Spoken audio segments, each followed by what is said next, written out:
Hello guys, welcome to my next video. Okay, this is I think the part 3 of my SAS JEEP build. Okay. I've actually posted both parts here. Part 1, part, yeah, this is part 3. Okay. This part actually shows me today we are going to do a water test.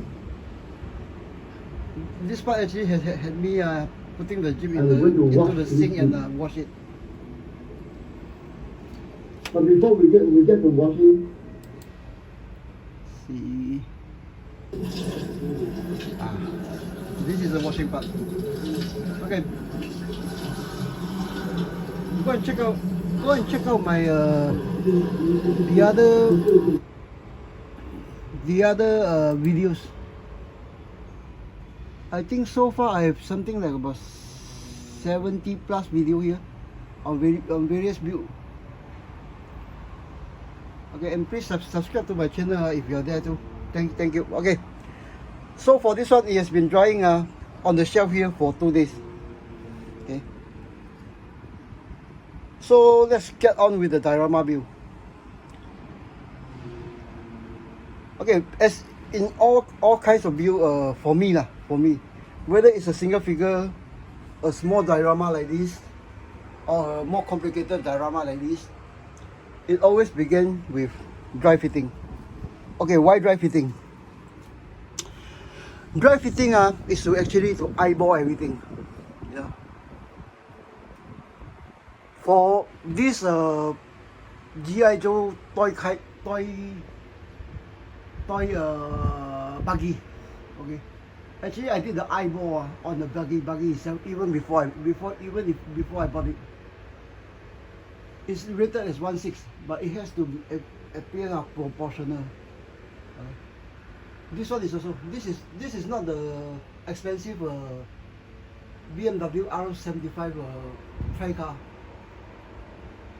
This is actually a metal piece. It's actually made of not tin, it's actually made of stainless steel. It's a cheap kit, costing something like USD $45 or $50 from Taobao. Okay. The R75.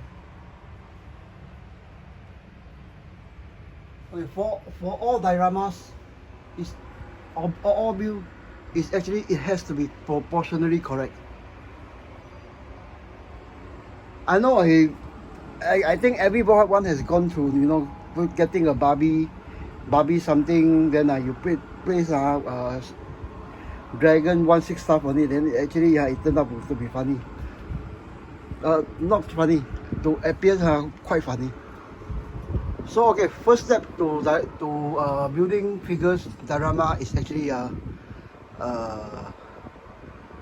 getting the proportions correct. Okay, yeah, this one actually during the 2 days waiting, I actually have this guy and this guy's bodies change out.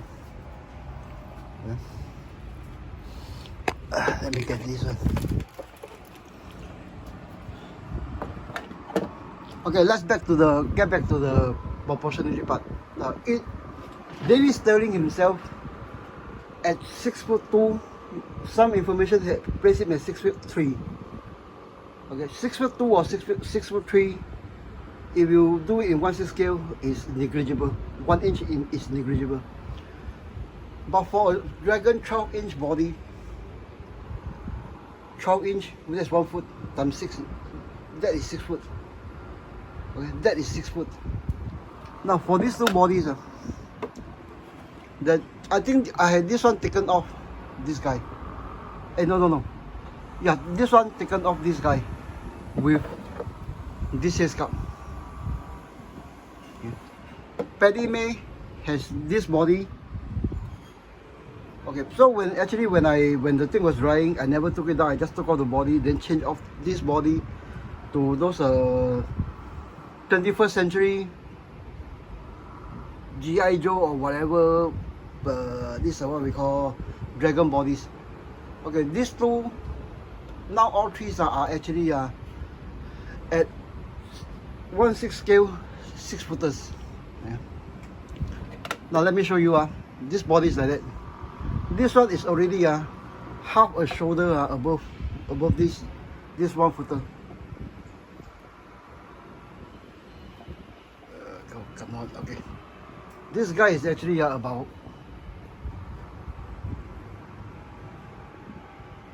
this is scale 6 footer. What will make this guy be 7 footer? Now in World War II, actually men are built differently.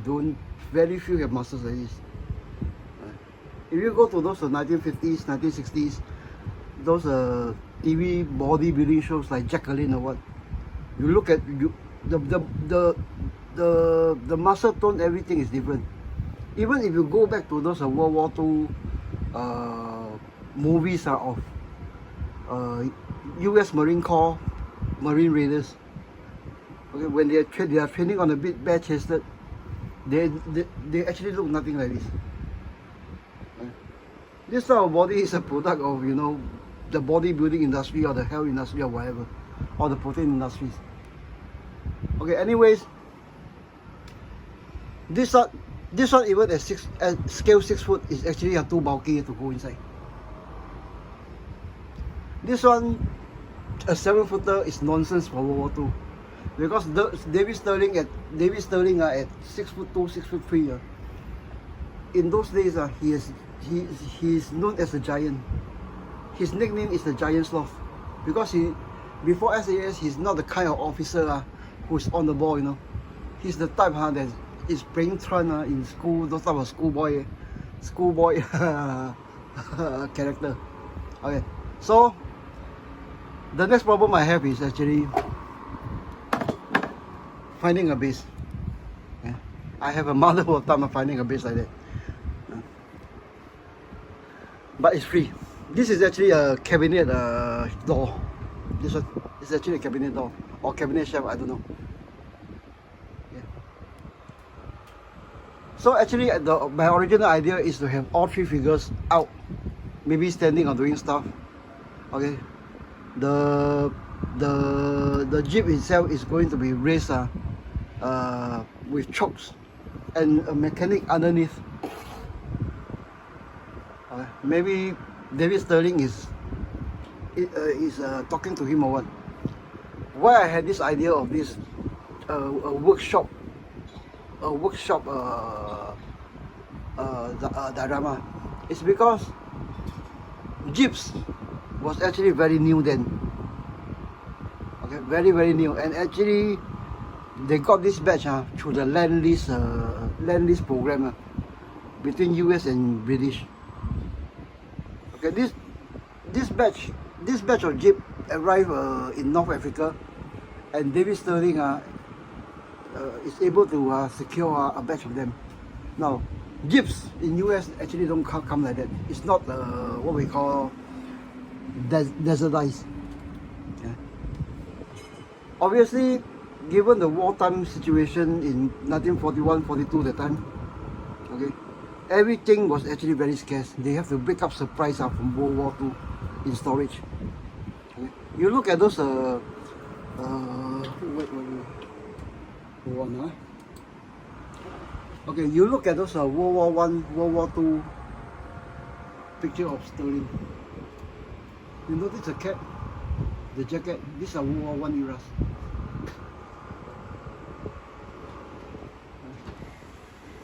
Then you remember those even those early World War II US video.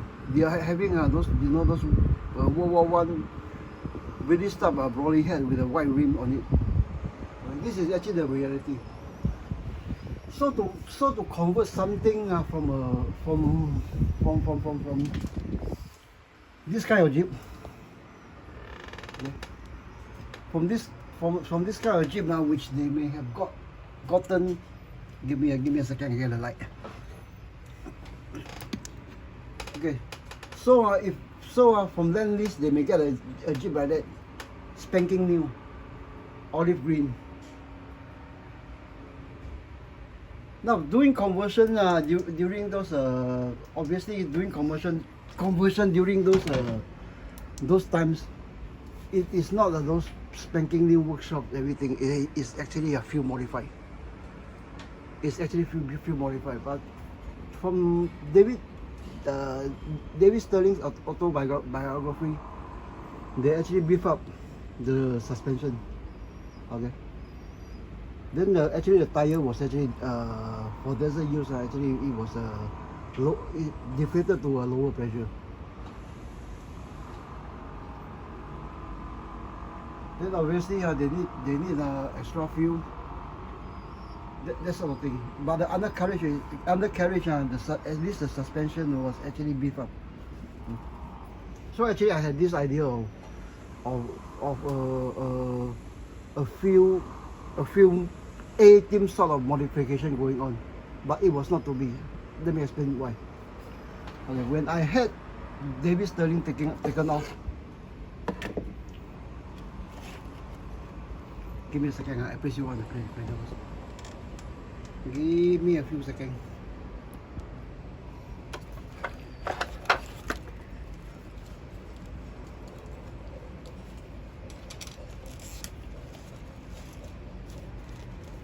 Okay, this is actually a very big problem I came across.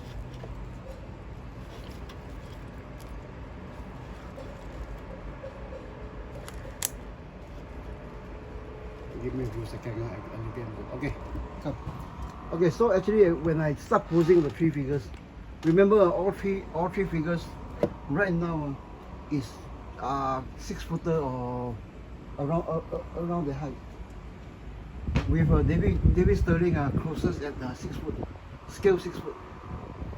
Now when I place David Sterling behind with the Jeep, actually it became very apparent that he's off scale. In what way? It appears that he's too short, too small. No, both are same 1 to 6 scale. Okay, why this one? From what I can gather, it's actually a scale limitations. Okay. From this picture, you can see that David Sterling, the jerry can is actually at the jerry can here is actually at slightly above the waist level. Well, this jerry can is actually above the armpit. So it actually makes David Sterling or all the figures appear very off scale. But why that? It's not that they are smaller than that. It's actually scale limitations. Okay.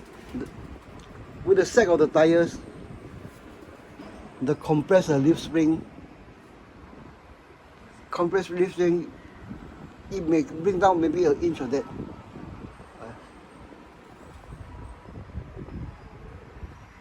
But rather than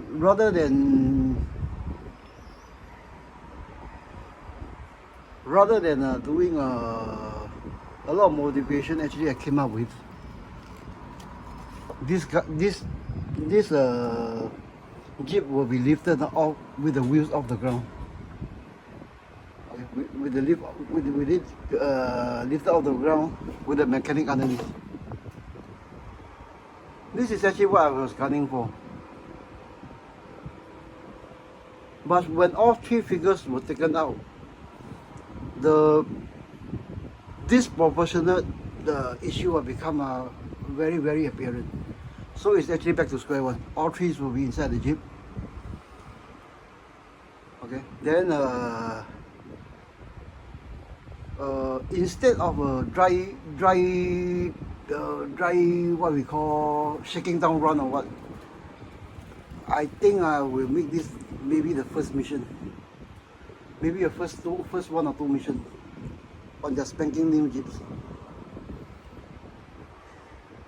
Okay, so the other issue I have to solve is actually my really tiny workspace. It's actually 18 inches by 18 inches cut into half. So with this what we call base, I'm able to do something like this. Give me a second, huh? Back on the thing. Back on the thing. I take out this thing.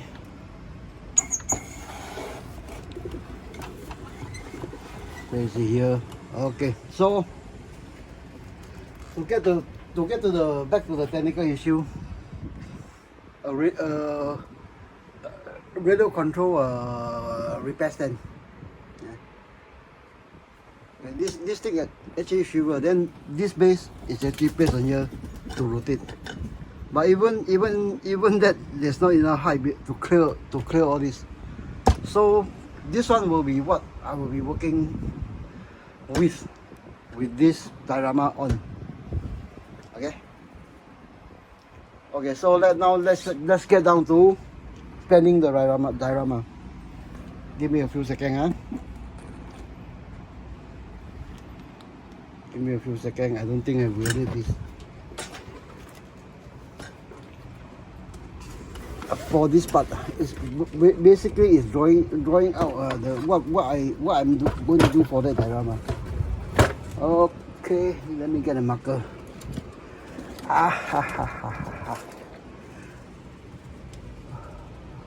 Take two. Let me get a marker.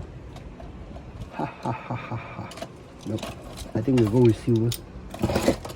Okay, so for this one, for this diorama itself,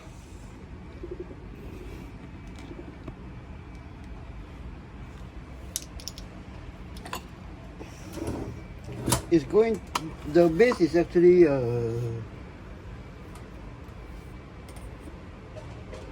about 15 inches by. Hey, do it the other way. My space is that tight. 15 by 19 inches. Okay, 19 by 15. So there will be a bit of overspill over the border, but I do have one empty space here, one empty space here. Now being African desert fighting with Ramo, will end up with a diorama surface something like this.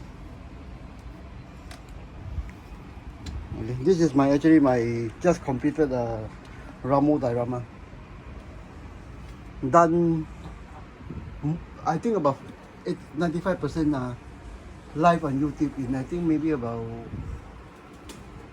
8 posting, or I think 1 hour each. You minus all the yakking, actually all these things, workbench time, hands-on time, I think it's less than 5 hours for all this.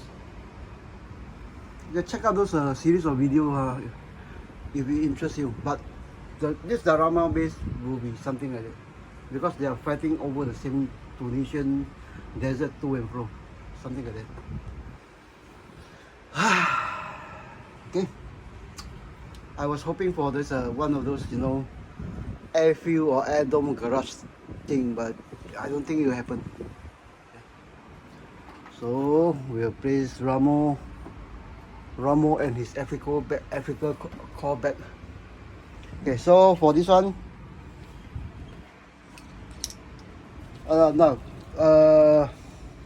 what I had in mind is, after a mission, they are going actually as a pack of jeep. They actually split up and then head for cover as in the darkness to and camouflage themselves before Ramo's air forces came out looking for them. Yeah. One of those waypoints that each individual jeep goes to is usually what is known as a wadi. It's actually a not barren desert, not an oasis, but some vegetation, maybe near a foothill or ravine or something like that. But there is some desert vegetation, and then there they immediately throw the camouflage net over their jeeps, and then take cover, then wait for the Ramos or Luwa to come. So this one actually obviously this one will be vegetation.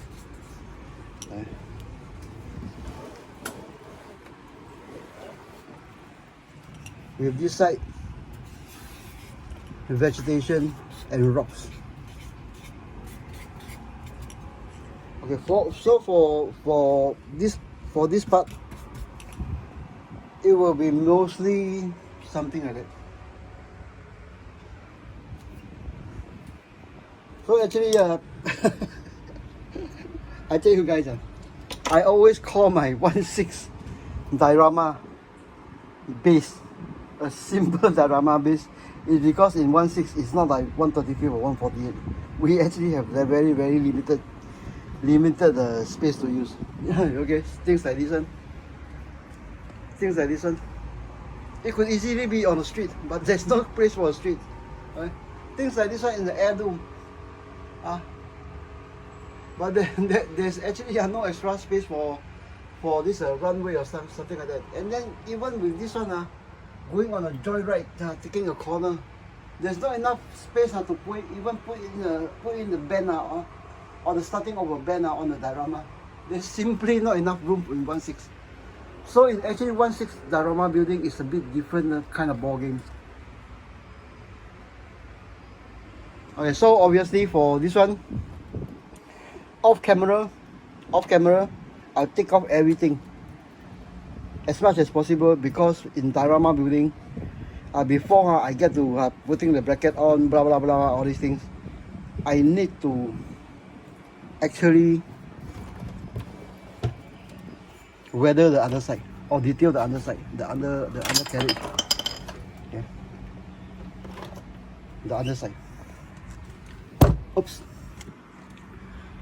My selfie stick is going down to the top. When going down to, okay, I need to actually weather the underside. I'll get the underside going.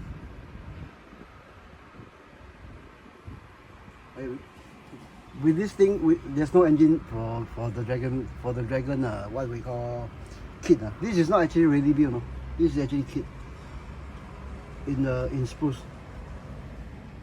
Okay. I need to weather this one, or make it a half believable.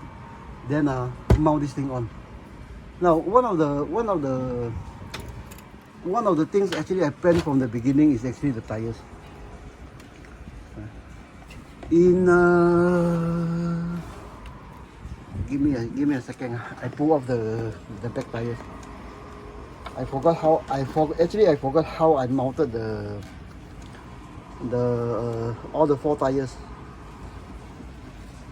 This thing has been sitting on the shelf for so long that actually I forget there's no dragon bodies inside here. It's just one of those what I call base figures. Give me a second, see if I can try this thing off.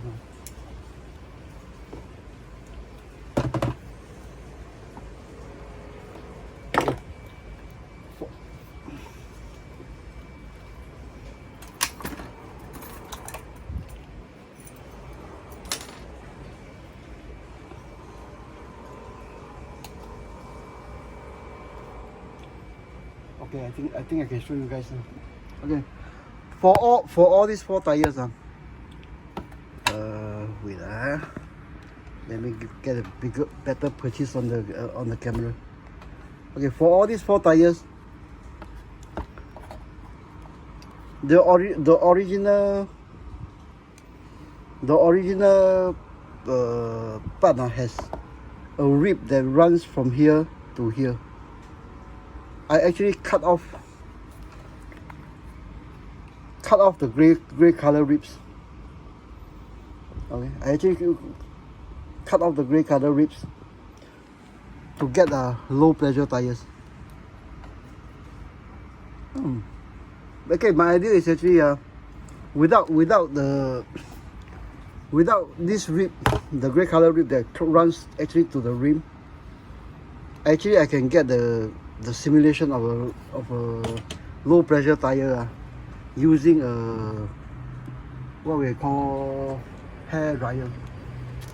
Give me a few seconds. I get you guys sit down. See whether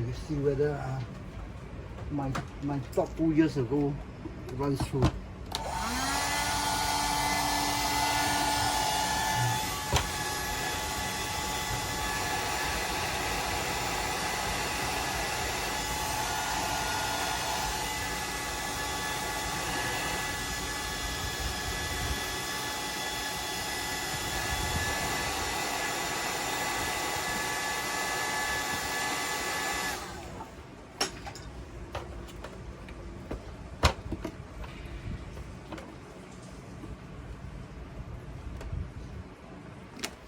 Guys, actually this is what I'm aiming for. Okay, compared to that. Okay, this low pressure tire compared to that. So actually this is the top process of, you know, that goes if just even before the first part is cut off the spruce. Okay. But you see when I took off my hand, it actually went back to normal. But being a diorama, maybe I'll just soften this part up, put a screw underneath, then hold it hopefully to the rim. Okay. Yeah, a screw from here. Okay. Soften this part, then, you know, just you know, screw it on. Well, this diorama, this Jeep is actually still rolling.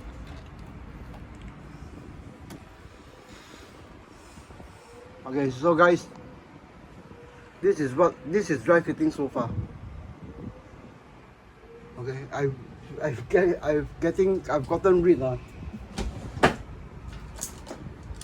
2 bodies and another 2 bodies like this one. Let's see what about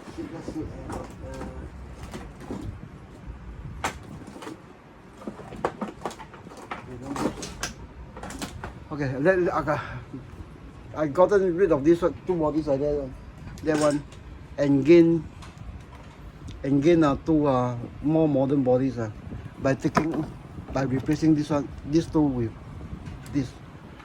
This one is actually, I think, is a 21st century G.I. Joe item. Okay, it's like that. Those who are familiar with 1.6, I think you'll be familiar with this. The neck is actually cut off somewhere below. The neck is actually cut off halfway. Cut halfway, then there's something like a spike, that comes off here. Okay. But obviously, me being me, I do some modification. This part actually, the gumbo still works. Okay. I think this is most likely maybe ACI or maybe 21st century or what. But anyway, if you come across his scalp, they are actually cut off along this line. This is Dragon. Dragon is actually at the collarbone, but it's actually cut off along this line. Along this line. Then the part that's joining this one is actually a rubber spike. Okay, so actually I gotten rid of 2 bodies in exchange for 2 new ones that actually goes into my pile for other scratch builds. Okay, so guys, I think we'll end this dry fitting episode now. You know, this when I took a look at this picture, actually my heart sank. Actually, my heart really sank. It's not that the Jeep is not scale correct. It's actually the limits of scale modeling. The compression of the leaf spring, the low pressure tires, okay. The sagging of the seat, all these things.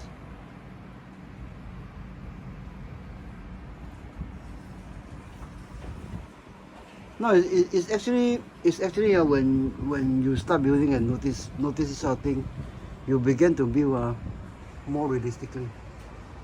Like we go back to this one. Okay, this series is actually on the basics of the techniques that I use. Not the latest whistle and bell. This one is actually old school techniques from the 1970s and 80s. Very basic. Mostly done with a pin, hobby pin and PVA glue. Mostly. What you see here is mostly PVA glue and hobby pins. All these are actually 21st century G.I. Joe Ultimate Soldier rubber boots. Okay, rubber mag holders. Okay, rubber this is German stuff. Even this piece helmet is rubber. The goggles are rubber. Not the latest whistles and bells. That everything needs to be canvas, canvas or what. Okay. Then of course a scratch wheel barbed wire out of course. Again with hobby paint. The tub is this green color tub is actually toilet paper making a tub, and it's actually right now it's actually rock hard. It's actually rock hard, but still flexible. The grass here is not hobby grass but gunny string. This base actually in my posting was started at Singapore $1.80, minus the 2 bicycle spoke stand that I use as to support the figures. Because those bicycle stand in Singapore cost me I think about nearly $2 or $3 each. If I were to buy it from the shops. But the base itself, without the figure stand, is actually done very cheap. This is actually pallet wood. The base is actually pallet wood. Okay, if you are interested in doing a simple base like this one or this one, maybe look at my older my what we call my channel. Look them up in my channel. So okay guys, I think we'll end this. Why is there so many it's probably because I just woke up. Actually I just woke up. I'm not fully awake yet.